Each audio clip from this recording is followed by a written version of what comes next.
coming into this season, there were four guys that I thought on any given Sunday can take the game over single-handedly and win you a game at the wide receiver position. And that was Justin Jefferson, that was Jefferson Chase, that was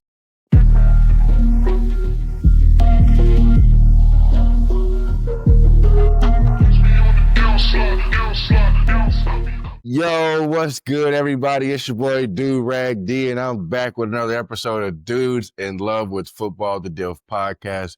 Thank you for joining me. Today, we got another juicy one in store for you. We just did our core four with our quarterbacks. There's a unanimous top four in the NFL. It's Allen, Mahomes, Burrow, and Lamar. I feel like at the wide receiver position, there's a top two. It's a clear top two. It's obviously Justin Jefferson and Jefferson Chase. Now, whether you got Chase 1, JJ 2, flip-flop 1A, 1B, whatever the case may be, I think we can all agree that they're by far the best wide receivers in the NFL. But what other receivers have a chance to break into that truly elite tier of wide receivers where we think difference maker, top two in the league, no question about it? Now, first, we're going to start off with a guy who might honestly already be in the tier, depending on who you ask. You ask a Cowboy fan, CeeDee Lamb might already be in there. And I used to be a notorious CeeDee Lamb hater. I'm not going to lie to you. Ever since he was coming out of the draft, and I had the slightest feeling that he might go to the Cowboys. I've been a hater ever since then. Almost like it's a 9-to-5 job, to be honest with you. Over the last couple of years, I've really started to respect his game and appreciate his greatness. And, you know, my issue with him still is that he plays a little too much in the slot for me. But I think this past year, he played a lot on the outside. And there's absolutely no question about it that you can make an argument that he's a third best receiver in the NFL. His only problem thus far has been kind of what Chase was experiencing over the past couple of years. It's been the health of his quarterback, Dak Prescott, and it's been the health of even himself. You know, CeeDee Lamb had a shoulder injury last year. We've seen CeeDee Lamb go over 1,700 yards, be an offensive player of the year candidate, and it's just the wide receiver one in fantasy. We've seen him dominate the NFL. And he's a guy who, on any given week, he's going to dominate targets. He's going to make big plays. Yards after catch, he's one of the best in the league. Get the ball in his hands, he'll make a big play. He's excellent at the catch point. He's a great route runner. I mean, CeeDee Lamb, he might honestly already be there. My issue with him is I don't even know if he's better than the next guy on the list, and that's A.J. Brown. A.J. Brown, I am one of the biggest A.J. Brown fans on the planet. There's days I flip back and forth with Lamb, Brown on who's better. I truly believe that pound for pound, A.J. Brown's a better wide receiver than CeeDee Lamb. I really believe that in my heart. I think, to me, coming into this season, there were four guys that I thought on any given Sunday can take the game over single-handedly and win you a game at the wide receiver position. And that was Justin Jefferson, that was Jefferson Chase, that was Tyreek Hill, and that was A.J. Brown coming into this past season. Now, after this season with new information, I've taken Tyreek Hill out of that category for now, and I'm still hesitant to put CeeDee Lamb in that category. I just don't know if he's the guy that can take over a game, go for 200 yards, 2 touchdowns, you know, absolutely dominate, no matter the coverage, no matter who's guarding him, whatever the case may be, like I see with those other three guys, Chase, Jefferson, and A.J. Brown. So that's why I got A.J. Brown slightly ahead of CeeDee Lamb at times, but I cannot ignore the production of CeeDee Lamb. Led the league in catches, 1,700 yards. The last time he had a fully healthy Dak Prescott. And A.J. Brown hasn't touched those numbers, but he's been in a predominantly rush-heavy offense, as we all know. The Eagles, although his first year he got there, he did put up over 1,500 yards. His advanced metrics, his yards per route run is amongst the highest in the league. His target shares amongst the highest in the league, which tells me he's a great receiver because he's garnering targets. And like I always say, at the receiver position, the way you get targets is by getting open. And the way you get open is by being talented.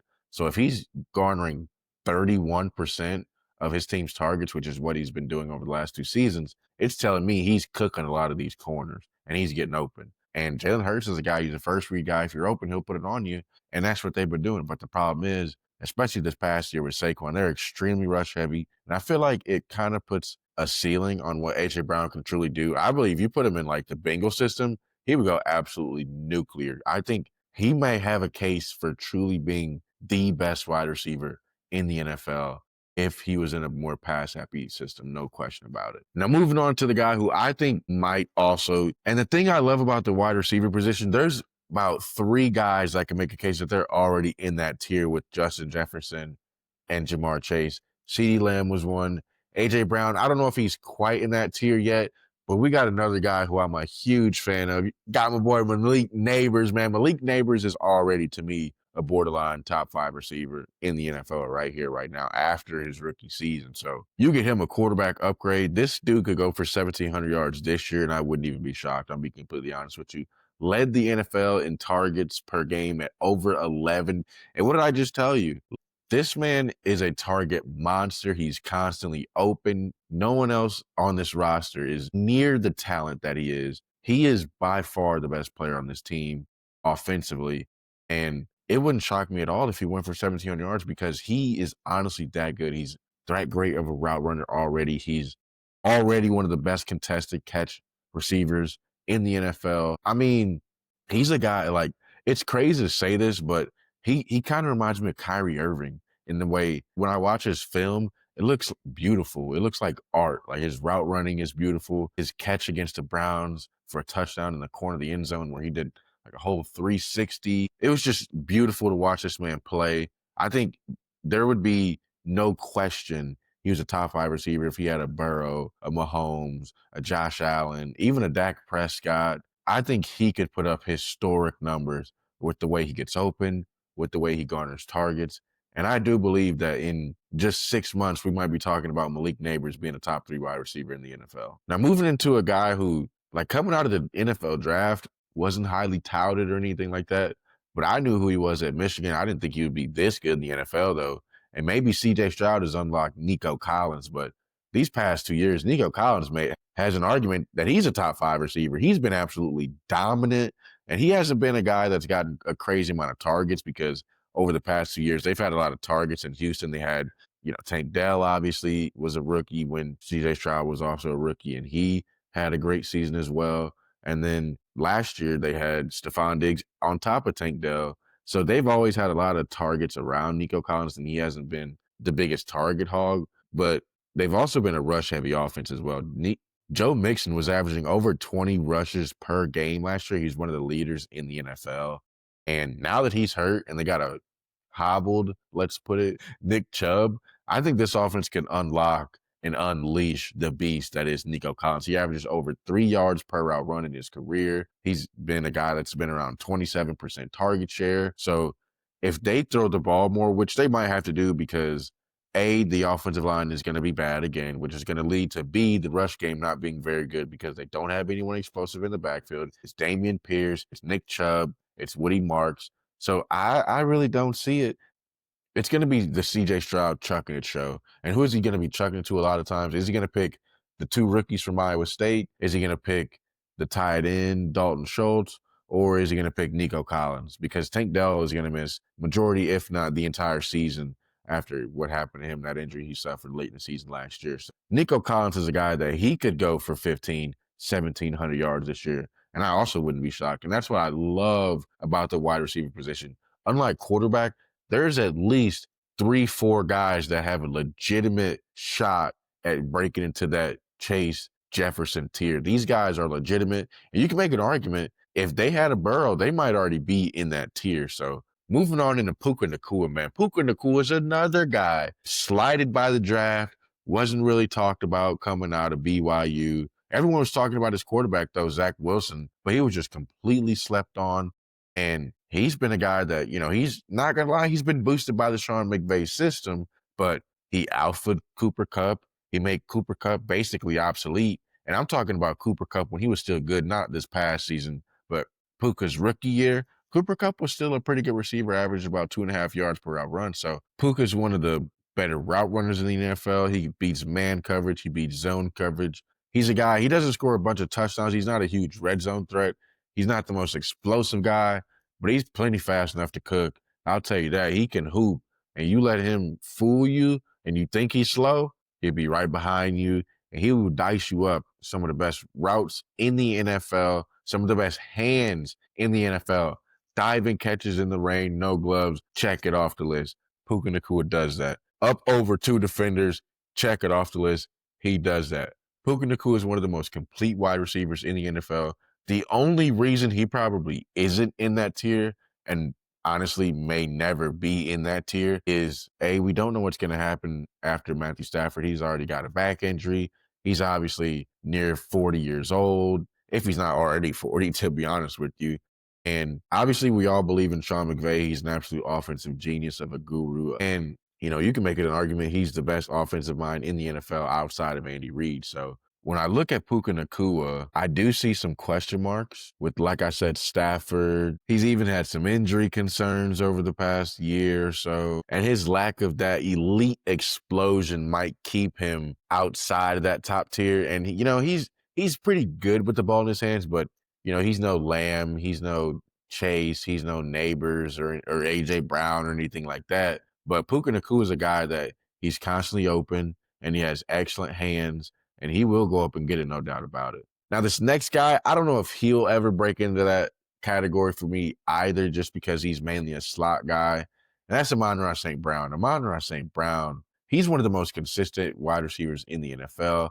He's one of the toughest wide receivers in the NFL. Last year, he played with an injured oblique all season long, and I believe it needed surgery after the season, if I recall correctly. So he's tough as nails. We've seen some of the consistent numbers he puts up. He's one of those guys. He comes in, puts on his lunch pail, and he says, "Hey, I'm ready for work." Clocks in, swipes his card, and has his lunchbox, and he's ready to go. Every week, 10 targets, about 80 yards, touchdown, 3 out of 4 weeks. I mean, the guy's an absolute machine at what he does. Doesn't miss games, toughs it out through injuries, and he shows up every week. He blocks. He's great, but I think he's another guy that his lack of explosion, his lack of downfield targets is going to keep him out of that top tier. But his numbers and his production is going to warrant him being right outside that top tier. You can't drop him too much further than this because he's an excellent receiver in his own right. He's a guy that Jared Goff is always counting on. Every third down, it seems like Amon-Ra St. Brown finds a way to be open, whether it's bracket coverage, double coverage, man coverage. But I can't have him any higher because, like I said, he's mainly been a slot receiver in his career. They got Jameson Williams running on the outside, and he's been a guy that's feasted off of short routes and mismatches in the slot against nickel corners, safeties, and linebackers. So I can't have him quite up there with the A.J. Browns, the Neighbors, Nikos, and Pukas. But I got him here, and honestly, I might even have the next guy in front of him as well, and that's Drake London. You guys know how I feel about Drake London, and you know how I feel about me some Michael Penix, baby. I love me some Michael Penix. I think this combination could be absolutely nuclear this season. I would not be shocked whatsoever if Drake London had 1,500 yards this season. I would not be surprised if he was once again top 5 in yards this season. He had almost 1,300 yards last season and was number 4 in the league in yards. And that was with Kirk Cousins playing, like, say it with me, cockapoo for most of the season. He only got 3 full games of Michael Penix and, a spot here when they were getting blown out against Denver or a spot here in another game. So I think this combination is going to prove to be one of the best in football next year if Michael Penix shows to be the quarterback that he was drafted to be, number 8 overall. The problem that Drake London used to have was he had all the talent. We all knew he was a great receiver. He's one of the better route runners. He can get open. He's great at the catch point, contested catch receiver. I mean, he's a guy that can do it all. He just kind of lacks that explosion as well. He's not the guy that can take a 5-yard slant 75 yards to the house. But I love his ability to get open. Even down the field is the thing with him. That's what I believe might have him leapfrogging Amon-Ra St. Brown for me, is that downfield ability, that big playability that he has over Amon-Ra. But the consistency of Amon-Ra and the touchdown upside of Amon-Ra, that he's now been getting double digits, and London hasn't gotten there yet. But I think this offense will be better this year. I think he'll have plenty of opportunity to prove himself because it's Drake London and Darnell Mooney, who's banged up right now, and Kyle Pitts, who knows if he's good or not. We'll see. And Bijan Robinson. So that's legitimately the entire offense. It might be Drake London leading the league in targets this year and Malik Neighbors right behind him. So moving on into the next guy, who I think is a top 10 talent at the position, no doubt about it, but has been cursed with, let's say it together, cockapoo at quarterback. Except for last year. Last year wasn't cockapoo, but it wasn't what we expected. And that's Garrett Wilson. Garrett Wilson is a top 10 talent in the NFL at the wide receiver position. I don't think that's really debatable. I think that's very consensus to say. And he just got his money. He got obviously top 10 money to prove that. And he's a guy that I'd expect to be right there amongst the top 5 in yards at the end of the season. Like I said, I got him going for 1,500 this year with Justin Fields. So I think he's due in for an absolutely monster season. And if he does what I predict, there's no reason why he can't be in the A.J. Brown, Malik Neighbors, Nico Collins tier at the very bare minimum, because I don't think people even have him there. I think people have him a step below. I think people are underrating Garrett Wilson a little bit. He was a highly touted prospect coming out of Ohio State. We all loved him at Ohio State, knew he was destined for greatness, went to a bad situation, kind of DJ Moore, Terry McLaurin-esque, Drake London-esque, and finally got a solid quarterback with Aaron Rodgers. But he's been putting up 1,000 yards. He's been on his Mike Evans. He's been on his Terry McLaurin. Doesn't matter who the quarterback is, whether it's Zach Wilson, Tim Boyle, Mike White, Aaron Rodgers. It doesn't matter. He's going to put up his numbers because he's another guy that's an absolute target monster. Fun fact for you, no NFL wide receiver has ever had more targets in the first 3 seasons than Garrett Wilson. Target monster means he's getting open, means he's extremely talented, and he's the only show in town right now at the wide receiver position because they have crickets at receiver outside of him. It's Josh Reynolds. It's Malachi Corley. I mean, I legitimately don't know who else is on roster outside. Like Xavier Gibson, who's actually their punt returner. So, and I mean, they just drafted Mason Taylor tight end in the second round, and now he's got an ankle injury. So it might be Garrett Wilson becoming the NFL player who has the most targets through their first 4 seasons, because he's going to be an absolute target monster once again. And he's going to put up big numbers because of it, because Fields is a one-read guy. If his first read's there, he's taking it, or he's dumping it off to the running back, or he's taking off. And he has no one else to throw to. Garrett Wilson is by far the most talented wide receiver on this roster. And I believe wholeheartedly that if he does what I believe and he has 1,500 yards, 7, 8 touchdowns, we're going to look at him completely differently. We're going to be like, okay, he might be in that A.J. Brown tier. So next we got a guy who I only put him on here because I know people feel like he deserves to be on here, but I don't know if he truly does. That's Brian Thomas Jr. And that sounds crazy coming from me because I've got that LSU bias in me. And he was, an LSU stud, obviously, led the country in touchdowns this final season at LSU. And he was excellent. But I honestly thought coming out that he was more of a DJ Chark, Terrace Marshall kind of guy, just a deep threat, just a downfield specialist, stretch the field vertical. And that's kind of what he was as a rookie. He didn't do a lot outside of that. That's mainly where a lot of his touchdowns were. That's where a lot of his receptions were. He had a huge A-dot. He was getting downfield a lot. Now, once Christian Kirk and Evan Ingram got injured, and even Gabe Davis as well, then he started to get, different types of looks. They started giving him screens, more short and intermediate throws. But early in the season, it was just bombs away. He was running wind sprints, it looked like.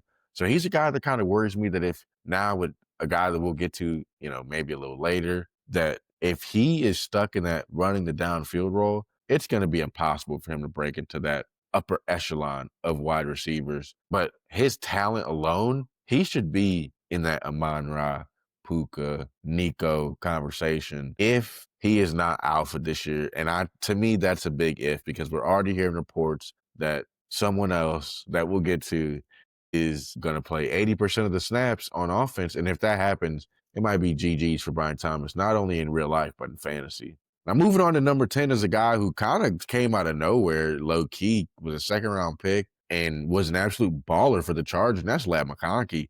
Ladd McConkey was one of the most efficient wide receivers down the stretch last year, one of the best wide receivers in the NFL, went for over 1,100 yards as a rookie on an offense that didn't pass very much, only 500 pass attempts on the season, and he made the most out of his targets. He was a target monster.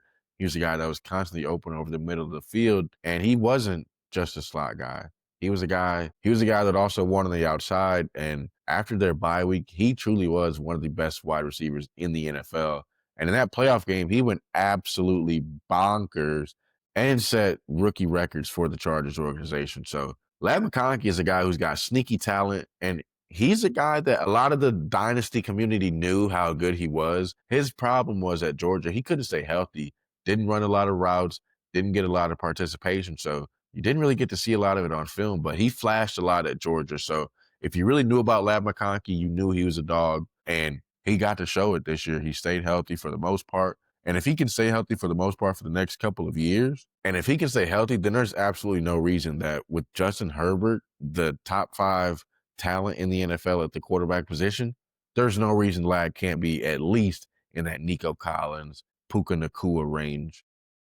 Especially if they get a new type of offense, because with this offense, it's going to be hard. That's the one thing holding him back. If he was in a more pass-happy offense, I think Lad McConkey could go nuclear, to be quite honest with you. But with the Greg Roman offense, with John Harbaugh wanting to play defense and run the ball on first, second, third, fourth, and fifth down, it's going to be tough for Lad McConkey to put up the gaudy numbers that a Chase, a Jefferson, a Lamb is going to put up. I think he's got a cap ceiling because of the offense he's in. Like I said, I think if he was in, the thing is, he's got an elite quarterback is what's crazy, but I still think his numbers aren't going to be comparable to the other elite guys because their offense are throwing the ball 700 almost times. So with him not getting 200 opportunities, it's just going to be impossible. Now, on to a few guys that just missed the cut. Jackson Smith and Jigba. I've been a huge JSN fan ever since he was at Ohio State. But in the NFL, I don't want to say been overrated, but he's been slightly disappointing. He was better than DK Metcalf. He came in, really was underwhelming as a rookie in a crowded offense with DK Metcalf and Tyler Lockett. Then his second year, kind of alpha those guys and proved to be the wide receiver one, which, he was and should have been. They get rid of DK Metcalf, they get rid of Tyler Lockett. But my thing is, his ADOT, average depth of target, was super low, meaning he wasn't really getting downfield. And like I said with Puka Nakua and Amon-Ra St. Brown, when you're not really getting downfield, it's kind of tough to put you in that Lamb, Chase, Jefferson, A.J. Brown, Neighbors, Nico tier. When those guys, they can catch it 50 yards down the field. They can get behind you in a hurry, whatever the case may be. Double move, just run right by you. Physicality, finesse, route running, whatever you need, they can do it. I feel like, without question for me, it's Jamar Chase, Justin Jefferson, A.J. Brown, C.D. Lamb. Flip-flop those two if you want. Then Nico Collins, Malik Neighbors as my top 6. And you can flip Neighbors and Nico as well. Yes, I think Malik Neighbors is that good after just his rookie season. He's an absolute dog, I promise you. But JSN, he's not getting downfield like any of those guys. He truly is not. And he's getting a lot of his stuff behind the line of scrimmage, screens. And don't get me wrong, he's doing a lot after the catch, one of the better yak receivers in the NFL, yards after catch. And he wasn't in the best offense last year, Shane Waldron. He wasn't in the best offense last year. Now they've got Clint Kubiak as the offensive coordinator, who's been known to have very good offenses. And if he can take a next step, because like I said, there's no DK Metcalf, there's no Tyler Lockett, and Kenneth Walker can't stay healthy. But with the quarterback downgrade going from Geno Smith to Sam Darnold, I have my worries because obviously he's not Justin Jefferson and he can't overcome Sam Darnold. Or at least that's the thoughts going through my head. Now, if JSN is able to overcome Sam Darnold and put in Justin Jefferson type numbers, then he should skyrocket to like number 4, number 5 and be in that tier, no question about it. Next, we got a guy that people thought he would already be in that tier. People thought he was in that tier going into last year, and I called him crazy. The guy that I said Neighbors was better than all along, that's Marvin Harrison Jr. Now, I love to hate on Marv because I said that, Neighbors would be better, but I'm not going to sit here and deny that this man is extremely talented, one of the best at the catch point that we've seen coming into the draft, one of the best prospects that we've seen in the last decade at the wide receiver position, a guy that can get open easily, even when he's not open, can make contested catches, tough catches, elite hands. But this year, he didn't separate at an elite level. He wasn't separating. Tyler couldn't see him because he's too short, couldn't see over the offensive line. His catch rate was extremely low. I don't even know if it was 50%, meaning I don't know if he caught 50% of the targets of the passes that were thrown his way, which is extremely low. So I know Marv's got all the talent in the world, and I love me some Marvin Harrison. I think he can still end up being the best receiver in that potentially historic draft class with Neighbors, Brian Thomas, Lad McConkey. So he's got what people thought was a better situation than Neighbors and other guys. People thought Kyler Murray was the guy, but maybe Marvin not breaking out is just an indictment on Kyler Murray. Maybe if Marv can't put it together, then it's Kyler. I've not been a Kyler believer for the last couple years, and he might be proving it before our very eyes. And last but not least, the guy I promised we would get into, Travis Hunter. I think Travis Hunter is already better than Brian Thomas Jr. as a rookie right here, right now, as we sit here. So if he comes in and is better than Brian Thomas Jr. and plays 80% of the snaps, he could put together a season that rivals Malik Neighbors, Brian Thomas Jr. himself, Lad McConkey, Puka Nacua. He can have a crazy rookie year. And obviously, if he's going to be on the field on offense, they're not going to be running the football. So when he's on the field, it's going to be a passing play. He's going to be getting the ball more times than not. I think he's going to have an insane target share just off that fact alone. And as long as he doesn't, die from playing both sides, or however much he plays on defense, I think this guy is going to alpha BTJ. BTJ is going to end up being the T. Higgins to Travis Hunter being the Jamar Chase, because I truly believe that Travis Hunter is, I don't know if he's Jamar Chase level yet, but I believe coming out, he was a Malik Neighbors type of talent at the wide receiver position. So he's a guy that, man, if he can hit his ceiling, if Trevor Lawrence is that guy and Travis Hunter alphas Brian Thomas, it might be good night Irene down there in Jacksonville, and they might win this division just like I predict. And Travis Hunter could easily be, in a year from now, he might be the new Malik Neighbors, and Malik Neighbors might be the new A.J. Brown. So that'll wrap it up for this episode. Once again, thank you for joining me on Dudes in Love with Football, the DILF podcast. It just gave you the top 2, no question, unanimous wide receivers, and then 10 or so guys that have the case to break into that tier next year. Don't forget to like, comment, subscribe, follow, all the good stuff so you never miss an episode of Dudes in Love with Football, the DILF podcast. I'll see you next time. Peace.